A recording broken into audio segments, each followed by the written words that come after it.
Hello Vijayada, Happy New Year.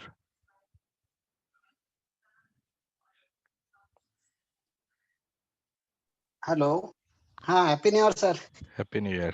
कसे आहात तुम्ही? मजेत. Good good good. पार्टिसिपंट्स अजून जॉईन नाही झालं कोणी. देऊ ना 5 मिनिटं देऊ अजून. हो हो हो. सर, ट्रेडिंग अकाउंट आणि डिमॅट अकाउंट काही डिफरंट असतं का?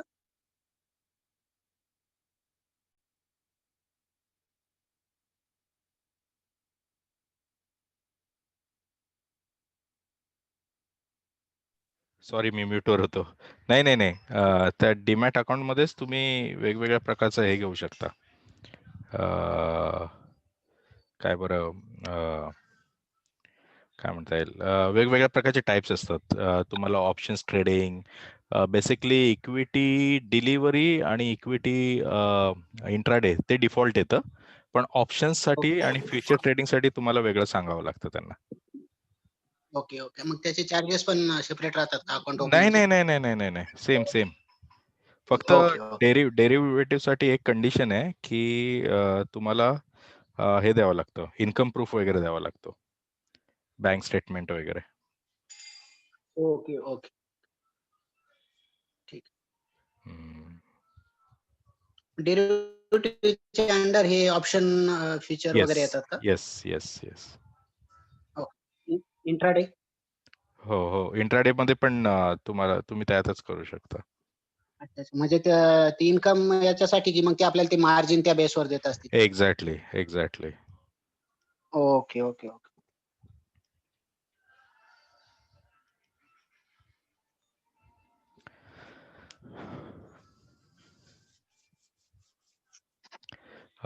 बघू किती पार्टिसिपेंट्स आलेत.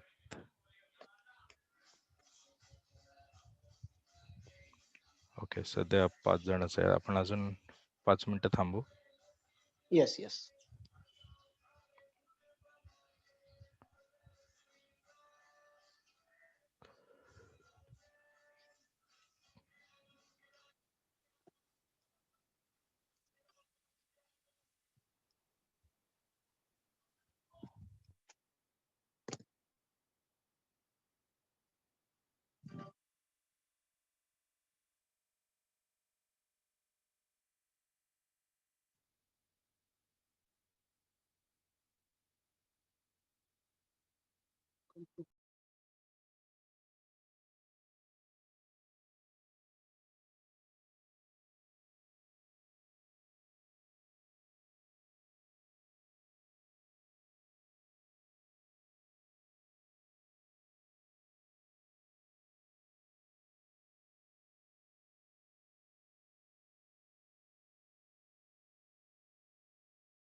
मी जरा व्हॉट्सॲपवर एकदा रिमाइंडर टाकतो.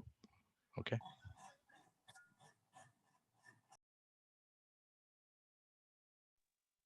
Okay sir.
मग ते आपण काल एकदम शॉर्ट नोटीसवर दिल्यामुळे जरा अडचण होत असेल लोकांना जॉईन करायला. अजून 1 मिनिट वाट बघू आणि आपण स्टार्ट करू. तसं पण आपण रेकॉर्डिंग करतच आहोत, त्यामुळे काय प्रॉब्लेम नाही. कोणाला जॉईन करायचं ते करू शकतात, नंतर बघू शकतात. येस.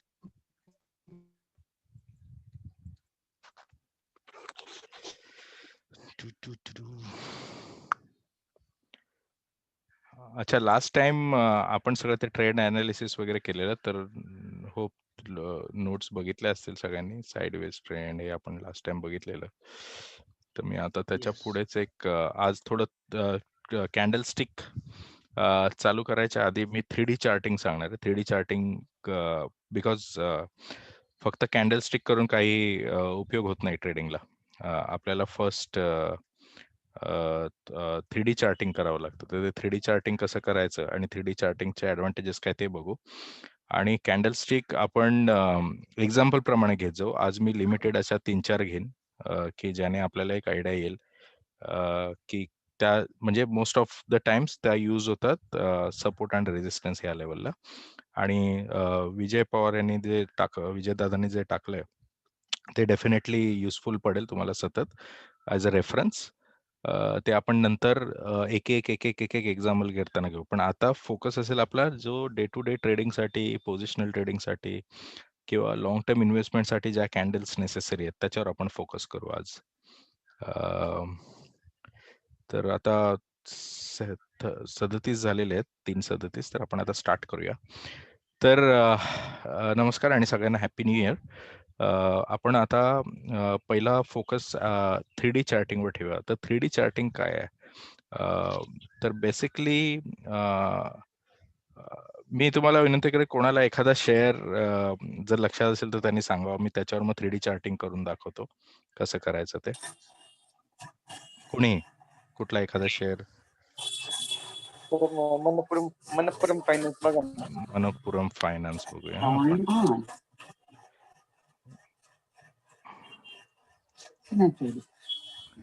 ओके. आता मनप्पुरम हे अगेन लाईक यू नो आपलं ट्रेडिंग व्यू आहे सॉफ्टवेअर. लास्ट टाइम जे आपण बघितलं होतं तेच. याच्यात मी काही टेम्पलेट सेव्ह केले, ते मी तुम्हाला नंतर सांगेन काय. आता मनप्पुरम फायनान्स जो स्टॉक आहे याचा आपण बघितलं असेल, हा जो डाऊनफॉल झालेला आहे हा कोविडच्या दरम्यान झालेला आहे. इथे तुम्हाला मी जरा मोठं करू का, लहान दिसत असेल तर? व्यू दिसतं ओके. क्लिअर आहे ना? ओके. हो. हा. तर हा जो मनप्पुरम फायनान्स आपण बघतोय, हा बघितला आपण कोविडच्या आधी तो 178 होता, नंतर तो डायरेक्ट 77 वगैरे लेवलला आहे आणि आज बघा तो आज परत त्याच लेवलला 186 वगैरेला टॉप करून आलेला आहे. तर ह्याचं आपण 3D चार्टिंग करू. तर 3D चार्टिंग बेसिकली काय असं, why it is called 3D charting? आपण 3 ड्युरेशन घेतो. तर ह्याचं मी तुम्हाला डॉक्युमेंट देईन, मला ते अपडेट करता आलं नाही. मी सेशन झाल्यावर अपडेट करेन आणि मग ईमेल करेन सगळ्यांना. तर 3D चार्टिंग मध्ये मेन आपण जेव्हा हे बघतो चार्ट, आपण लास्ट टाइम बघितल्याप्रमाणे हॉरिझॉन्टल म्हणजे एक्स ऍक्सिसला आपला टाइम असतो किंवा डेट्स, कुठल्या मंथ, कुठले डेट, आणि वाय ऍक्सिसला आपले हे प्राइस असतात. एक मिनिट मी पॉइंटर ऑन करतो, माझ्या सगळ्यांना दिसेल. हा जो वाय ऍक्सिस आहे तिकडे प्राइस असतात. तर तुम्हाला 3D चार्ट करण्यापूर्वी एक गोष्ट करायची, इथे यायचं, ह्याच्यावर राईट क्लिक करायचं आणि इथे द्यायचं लॉक स्केल. लॉक स्केल काय करतं, त्याच्या किती पर्सेंटने प्राइस वाढली त्याप्रमाणे ह्या कॅन्डल स्टिक करतं. आणि हे तुम्हाला ना चार्ट बीट काढताना व्हेरी इझी पडतं. आपल्या बाकीच्या कॅन्डल्समध्ये कसे प्राइस असतात त्याच्यावर पर्सेंटेज वाईज हे करून तो तुम्हाला टोटल हे देतो की बाबा हा स्टॉक किती पर्सेंट क्लोज झाला, अप झाला, त्याप्रमाणे. ह्याच्यात काही गैर नाही, पण ड्रॉ करण्यासाठी हे लॉक स्केल वापरलेली चांगली. म्हणजे इथे जे तुम्हाला 124 वरून डायरेक्ट 132 वर गेला गॅप, नाही तर तुम्हाला छोटे छोटे गॅप्स येतात आणि त्याने मग चार्टिंग क्लिअर होत नाही. प्लीज सगळ्यांना रिक्वेस्ट करेन म्यूटवर राहा, आपल्याला बॅकग्राऊंड नॉईज येतोय ट्रॅफिकचा. Okay, thank you. तर आता 3D चार्टिंग मध्ये आपण बघितल्याप्रमाणे इथे आपला हा टाइम येतो, दॅट इज कॉल्ड ड्युरेशन, आणि इथे प्राइस. तर जेव्हा आपण लॉंग टर्म साठी ट्रेड करतोय, एक मिनिट मी कोण आहे त्यांना म्यूटवर ठेवतो. participants.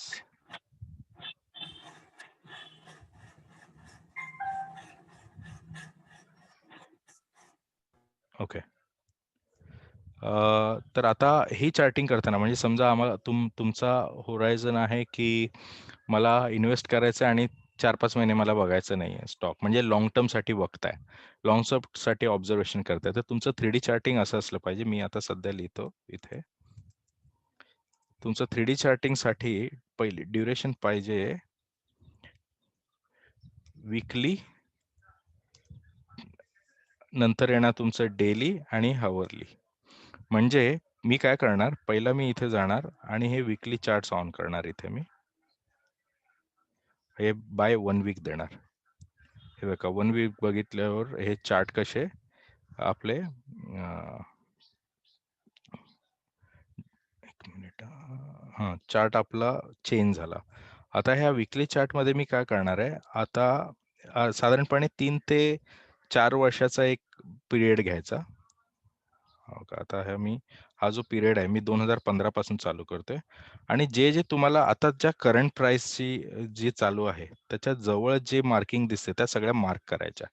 आता म्हणजे मी ह्या रेंजमध्ये ज्या ज्या प्राइसिंग आहेत ना त्या मार्क करणार मी. हो का, इथे आलो मी. पहिलं मी काय केलं, ह्या टूलवर गेलो इथे आणि ही एक हॉरिझॉन्टल लाईन मारतोय मी. जर पहिली जी लाईन माराल तुम्ही ह्याच्यासाठी पहिली जी लाईन यूज कराल ती always be in a black. जे लॉंगर ड्युरेशन आहे म्हणजे आपण आता हे विकली करतोय ती सरळ ब्लॅक मध्ये काढायची. हे बघा, हे मी काढलं, एक पॉइंट मिळाला मला, हा एक दुसरा हाय पॉइंट मिळाला. हे सगळे हाय पॉइंट जे मिळत आहेत आणि जिथे जिथे ही प्राइस अशी तुम्हाला वारंवार बघा टच करून आलेली आहे, हा एक पॉइंट मिळतोय मला. हो का, हा पॉइंट घेतोय मी दुसरा, जिथे ते वारंवार प्राइस टच झालं. एक एक स्टॉक मार्केटमध्ये ट्रेडिंगमध्ये एक फंड आहे, हिस्ट्री रिपीट्स इटसेल्फ. म्हणजे हिस्ट्री ही रिपीट होत राहते, तसंच प्राइस पण आपले स्टॉक्सची रिपीट होत राहते. आता तुम्ही बघाल इथे ही एक रेंज आहे, ह्या मी मार्क करून घेतल्या आता सध्या फक्त. याच्यानंतर मी काय केलं, मी विकली वरून डेली चार्ट्स वर आलो. आता तुम्ही डेली चार्ट मध्ये एक बघाल, आपण जिथे जिथे मार्क केलंय बघा तिथे तिथे स्टॉक बघा कसा हे झालेला आहे. त्या जवळ जवळ जाऊन तो परत खाली आलाय किंवा तिकडून त्याने क्रॉस करून मग तो वर गेलेला आहे. हे बघा इथे, हे बघा ही रेंज बघा. इथे सगळं मार्केटमध्ये ते थोडं कन्सोलिडेशन होतंय. लोक विचार करतात जाईल का वर, मी घेऊ की नको, आणि मग ह्याच्या वर गेल्यावर थोडं वर जाते किंवा एकदम खाली येते. बघा, तर ह्या ज्या लेवल्स असतात त्या कॅन्डलस्टिक पॅटर्न वापरण्यासाठी खूप महत्वाच्या असतात. हो का, इथे एक तुम्हाला फेज दिसत असेल कसं थोडी प्राइस स्टेबल राहायला बघते किंवा थोडी वर जायला बघते, थोडी खायला, एकदम हे नाही येत आहे. तर हे जे पॉइंट असतात त्याला ना सपोर्ट आणि रेजिस्टन्स लेवल बनतात. आता आपण हे विकलीवर मार्क केलेलं, आता आपण डेलीवर करू. डेलीवर परत सेम फंडा. मी काय करणार, मी हे आता हे पॉइंट बघतो, हा बघा हा एक खाली गेलेला पॉइंट मला दिसतोय. डेलीसाठी मी परत कलर चेंज करतो. एक मिनिट, हॉरिझॉन्टल लाईनवर आलो, याचा कलर मी समजा हा पिंक ठेवला आणि ह्या मी इथे रेंज चेंज करतो. याची जरा जाडी वाढवतो मी म्हणजे आपल्याला डिफरन्स कळेल. नंतर ही एक अजून एक लेवल मिळते बघा, ही एक अजून एक लेवल मिळाली, ही एक मार्क केली मी. टॉप मध्ये ऑलरेडी मार्क आहेत त्याच लेवलला जात आहे, तरी पण इथे एक बघाल, ह्या विकली जे मार्किंग केलेलं आपण त्याच्यामध्ये त्याच्यामध्ये ही एक लेवल मिळते बघा, ही एक लेवल मी एक मार्क करेन. आता ह्या लेवल नंतर आता आपण 3D चार्टिंग मधले दोन हे यूज केले. आपण काय केलं, विकलीवर ड्रॉ केलं आणि डेलीवर ड्रॉ केलं. आता माझा जो थर्ड आहे तो आहे 1 आवर. आता मी 1 आवर वर आलो आणि आता बघा भरपूर वेळेला आपण जे मार्क केले तिथपर्यंत शेअर्सची प्राइस गेली. हे बघा, म्हणजे जेव्हा तुम्ही लॉंग टर्म साठी हे कराल तेव्हा तुम्ही अशी मार्किंग कराल आणि बाय आणि सेल कधी कुठल्या बेसिसवर करायचं, या 1 आवरच्या बेसिसवर. तर आता तुम्ही बघाल ह्या ज्या मार्किंग केल्यात, हे बघा इथे शेअर आला, इथून परत वर गेला. इथे परत आला, इथून परत वर गेला. तर जेव्हा तुम्ही एकदा हे मार्किंग केलं, आता समजा मी इकडे आता करंट सिच्युएशनला मी समजा आलो, तर मी काय बोलणार, अच्छा ह्या पॉइंट नंतर परत शेअर मार्केट परत ह्याची प्राइस वर जाईल. आणि ड्युरिंग अवर्सच्या सेशनला मला ही अजून एक एज मिळाला, तो मी आता मार्क करेन. तुम्हाला सांगतो ह्याचा फायदा काय होतो. हा एक 3D चार्टिंग मी केला. हे बघा, ही एक रेंज मिळाली मला. आणि मी ह्या बेसिसवर केलं, पण इथे तुम्ही बघा, सॉरी डबल लाईन आली. इथे तुम्ही ऑब्झर्व करा, ही जी आपण लाईन मारली, मी ह्या पॉइंटवर मारली. आपण म्हणतो हिस्ट्री रिपीट इटसेल्फ. हे बघा, ह्या पॉइंट्सला बघा किती वेळा टच झालंय रेडला. हा बघा, इथे टच होऊन वर गेलं मार्केट. इथे कन्सोलिडेशन आलं थोडंफार, इथे जजमेंटला थोडा वेळ लागला आणि ह्याच्यानंतर हा शेअर परत वर गेला. तर ह्या ज्या पॉइंट्स आहेत हे भरपूर इम्पॉर्टंट आहेत. आणि ह्या पॉइंट्सच्या जवळ जेव्हा तुमचं प्राइस येते, तेव्हा कॅन्डलस्टिकचा ऍक्च्युअल यूज असतो. इथे कॅन्डलस्टिकचा वगैरे यूज होणार नाही. तुम्ही मध्येच हे जे काय कराल, त्याला काही सपोर्टिंग लेवल असेल तर होणार. हा बघा, आता ही अजून एक लेवल मिळाली मला अवर्सला. हा पॉइंट बघतोय मी आणि एक लाईन मारतोय. हे बघा, ह्या पॉइंटला पण थोडं जजमेंट हे झालं, थोडं पॉज झालं. थोडं ट्रान्झॅक्शन्स असे पॉज झाले 2-3 दिवसांसाठी आणि मग पुढे परत खाली गेला आणि ह्या लाईनला परत थोडं विश्रांती घेतली आणि मग नंतर बघा कसं शूट झालं एकदम. सॉरी, हे काय होतं. ओके, आता यात तुम्ही बघाल तर भरपूर वेळेला बघा ह्या प्राइस ना मेजॉरिटी टाइम्स हे झालं. अजून एक आपण एक्झाम्पल बघू. हा ग्लेनमार्कचं बघा. ग्लेनमार्कसाठी पण मी असंच हे मार्किंग केलेले आहेत. थांबा, हे काय होतं मला कळत नाही. कुठून तरी मार्किंग येते, ॲरो येतात. स्मॉटलाइट, ओके. आता आपण ग्लेनमार्क साठी करूया. मी काय करतो, एक वीकचं घेतो. थांबा, हे सगळ्या लाईन ग्लेनमार्क मी फ्रेश घेतो स्टॉक.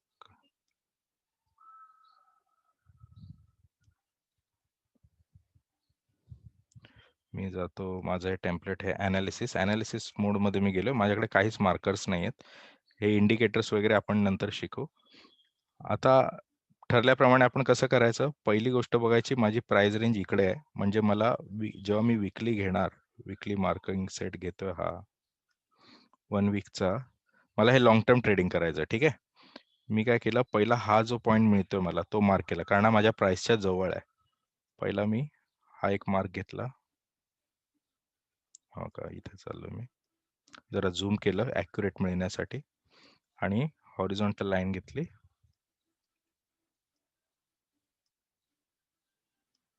हॉरिझॉन्टल लाईन आणि ह्याचा जो लो होता तिकडे मी एक पॉइंट मार्क केलाय.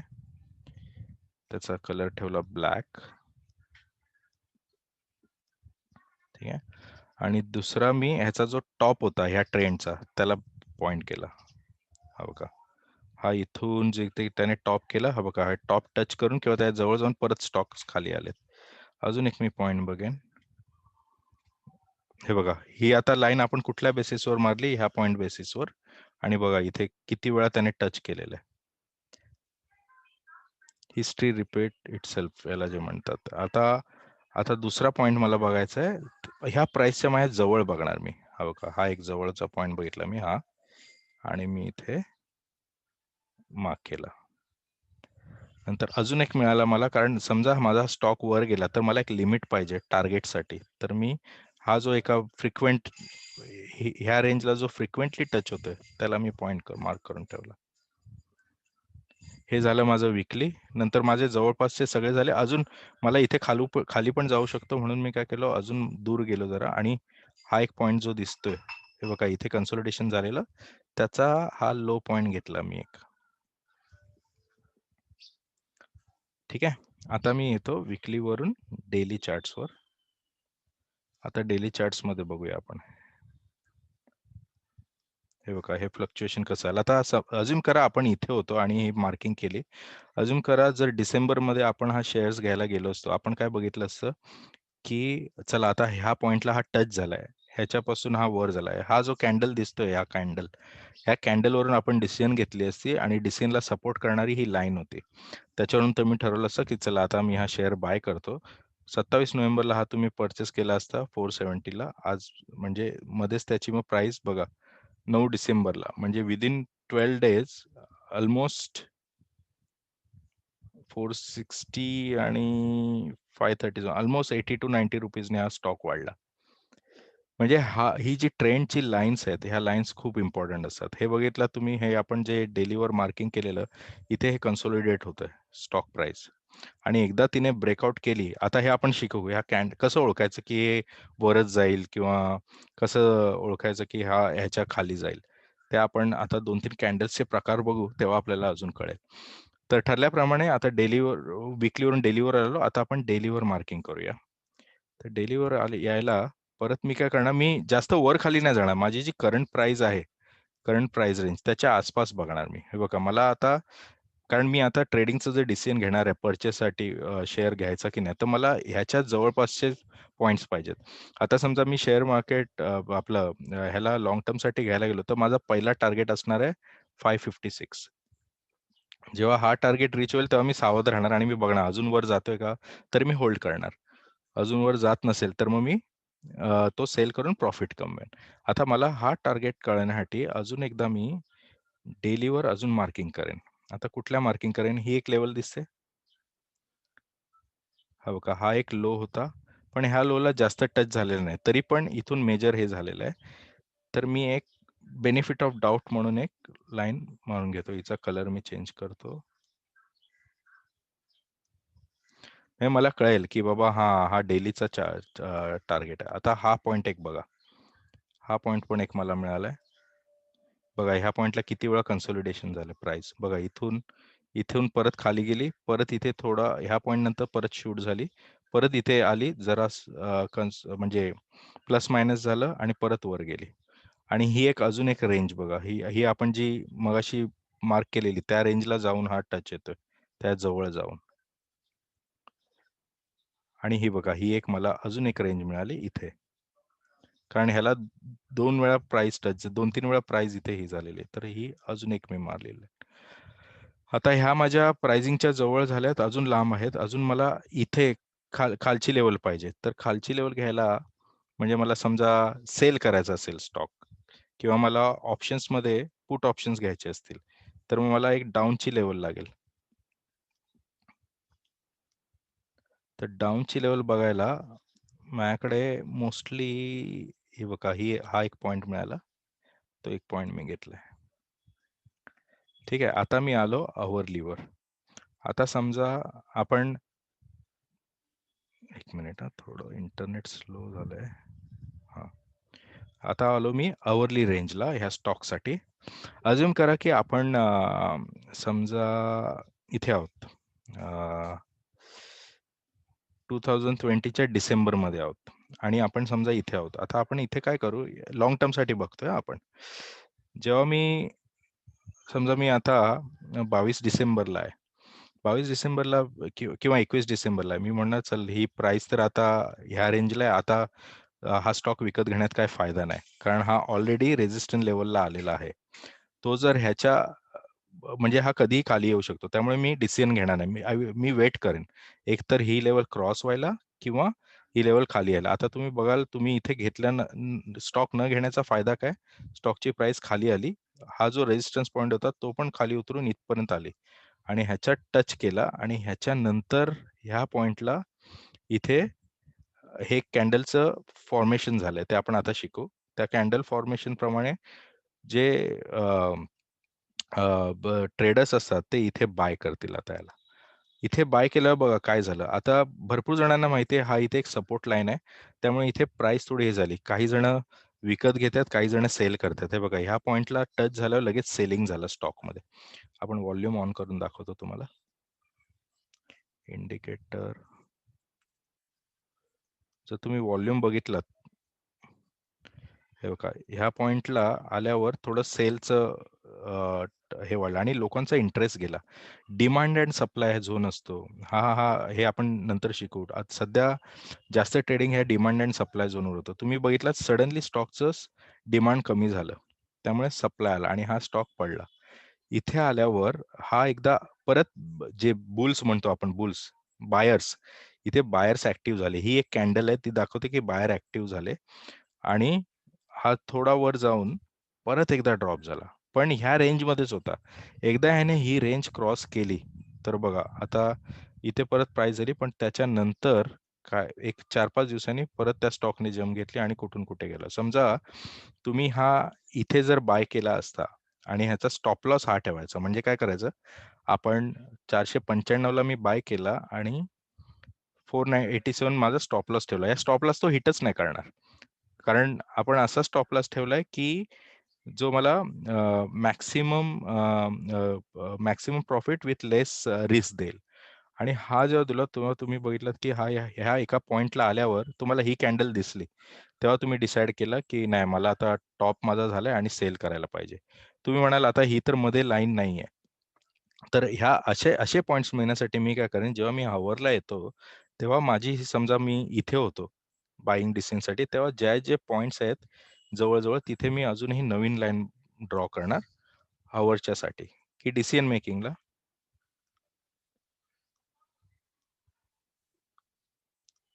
ह्या डिसिजन मेकिंग साठी मी ही लाईन मारली एक. अजून मी दोन तीन सपोर्ट आणि रेजिस्टन्स लाईन मारेन मी.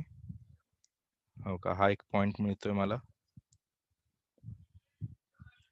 हा एक पॉइंट मारलाय आणि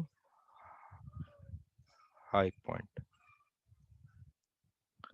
तर जेव्हा मी आणि हे बघा ह्या रेंजला भरपूर ठिकाणी प्राइसचे ऍक्शन झालेत, हो का. तर आता ह्या सगळ्या लेवल्स मार्क्स झाल्यावर हे बघा इथे आपण विचार करत होतो इथे बाय किंवा सेल करायचा, बाय करायचा. आपण इथे विचार करत होतो बाय करून मी डिसाईड केलं नाही मी बाय नाही करणार, कारण अजून काय मला परफेक्ट सिग्नल नाही मिळत आहे. मी वेट केलं, इथे आलं, इथे बघितलं तुम्ही ही जी लाईन इथे आपण नंतर बाय करून इथे वर आलो आणि ह्या लेवलला, ही जी लेवल बघा आपण मागे ड्रॉ केली बघा, ह्या लेवललाच भरपूर वेळा टच झालेली आहे प्राइस. ही बघा हीच ती लेवल आहे. त्यामुळे ह्या लेवलला आल्यावर आपल्याला कळलं अरे आता प्राइस पडू पण शकते आणि माझा कॅन्डलचा सपोर्ट पण आहे त्या की बाबा जे दर्शवतं की हो आता बेरिश कॅन्डल म्हणतात, ती बेरिश कॅन्डल इथे आलेली आहे आणि ह्याच्यानंतर एक बुलिश कॅन्डल आली परत ह्या प्राइसला. तर हे मी का सांगितलं 3D चार्टिंग, की जेव्हा पण तुम्ही ट्रेडिंग करता नुसतं कॅन्डल स्टिकवर अवलंबून राहून चालत नाही, कारण कॅन्डल स्टिक फॉल्स सिग्नल पण देतात. तुम्ही एखादी कॅन्डल स्टिक बघितली, ती तुम्ही बोलाल अरे ही तर बुलिश कॅन्डल आहे आणि त्या बुलिश कॅन्डल प्रमाणे तुम्ही परचेस कराल, पण जरुरी नाही की त्याच्यात ते घेतल्यावर तुमचा शेअर वर जाईल. ते जरुरी कधी होतं की त्याला मल्टिपल इंडिकेटर्सचा सपोर्ट लागतो. पहिलं कॅन्डल स्टिक, नंतर ह्या लाईन्स आणि नंतर जे पुढे आपण इंडिकेटर शिकणार आहोत, RSI झाला, MACD झाला, बॉलिंजर बँड झाला, हे असे सिग्नल्सचं कॉम्बिनेशन करून ती डिसिजन म्हणते की ओके हा शेअर आता वर जाईल की नाही. आता तुम्ही बघाल की बऱ्याच ठिकाणी मध्ये तुम्हाला वेगवेगळे कॅन्डल दिसतात. हे बघा, ही आता एक मोठी कॅन्डल झाली, पण हिच्यानंतर डायरेक्ट शूट झालंय का प्राइस वर? नाही.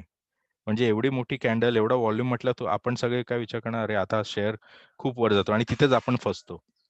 आपण काय करतो, ह्या दरम्यान आपण शेअरचं खरेदी करतो की अरे हा एवढ्या टक्क्याने वाढला, पण ह्याच्यानंतर हा वाढेलच हे काही जरुरी नाही. इथे बघा प्राइस कशी कन्सोलिडेट झाली, कारण त्याची ही रेजिस्टन्स लेवल होती.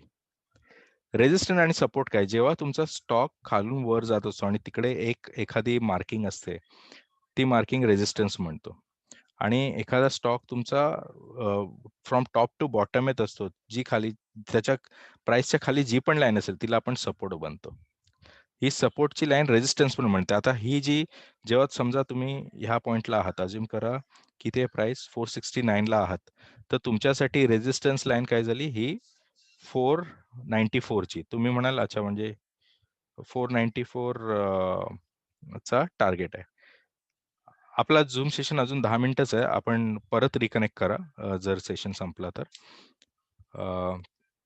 आणि हीच लाईन जेव्हा हा स्टॉक वर गेला तेव्हा ही ह्या ह्या प्राइस ऍक्शन साठी सपोर्ट लाईन झाली. तर ह्या लाईन्स व्हेरी इम्पॉर्टंट आहेत. त्यामुळे हे 3D चार्टिंग काढणं जरुरी आहे. जेव्हा सेम तुम्ही समजा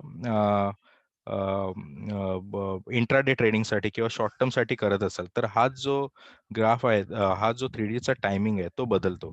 तो होतो 1 डे, 1 अवर आणि मग 15 मिनिट्स.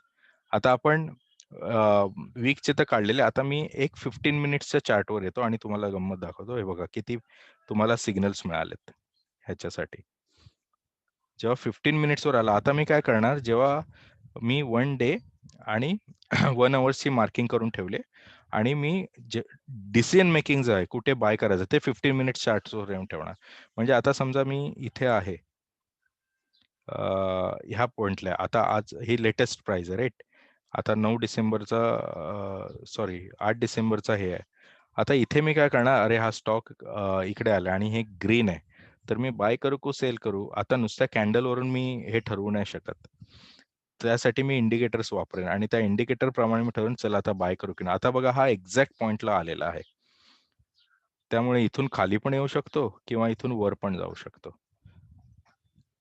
तर हे डिसिजन कसे करायचे ते आपण आता हळूहळू शिकू.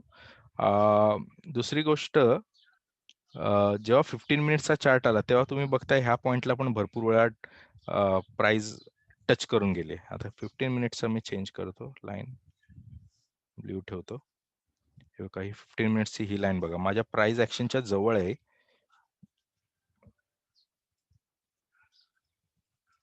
बघा ब्ल्यू लाईन जवळ किती वेळा हे झालेलं आहे. तर आता मी जेव्हा हे पोझिशनल ट्रेडिंग करणार, म्हणजे काय करणार मी, ह्याच्यावर मी इंट्राडे पण करू शकतो किंवा एक आठवड्यासाठी वगैरे स्टॉक घेऊ शकतो. आता समजा ह्या ब्ल्यू लाईनला हा स्टॉक तयार झाला आता आणि ही कॅन्डल प्रकार घेऊन कोणी इथे परचेस केला. हा झालाय 5 जानेवारीला 1:45 वाजता. 1:45 वाजता त्याने खरेदी केला. हे रेजिस्टन्स त्याने ब्रेक करत गेला आणि इथे त्याला हा सिग्नल मिळाला, त्याने विकला. आता हा 523 ला विकला. किती झालं म्हणजे 514 आणि 523 9 पॉईंटचा हे मिळालं. समजा 100 शेअर जर घेतले असेल तर ₹900 प्रॉफिट डिलिव्हरीमध्ये. पण हे जर इंट्राडे मध्ये केलं असतं की एका दिवसाचं ह्याच्यात, तर त्याचं प्रॉफिट बघा किती झालं असतं. ते आपण एकदा ट्रेड्सचे ऍक्टिव्ह म्हणजे प्रॅक्टिकल एक्झाम्पल्स घेऊ आणि तेव्हा कळेल. तर आता आपण कॅन्डल्सकडे वळू. कॅन्डल्ससाठी पहिली कंडिशन काय, आपल्याला 3D चार्टिंग कंपल्सरी आहे. नुसत्या कॅन्डल्सवर ट्रेडिंग करायची नाही. त्यामुळे हे जे 3D चार्टिंग करतोय आपण ते पहिल्या लाईन्स आखून घ्यायच्या, मग कॅन्डल्सकडे वळायचं. तर आता पहिली कॅन्डल बघू आपण कुठल्या प्रकार आहे कॅन्डलचा.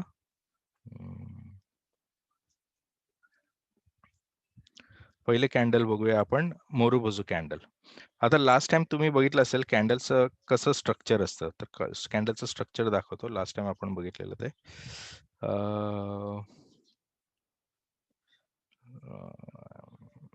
एक मिनिट हा.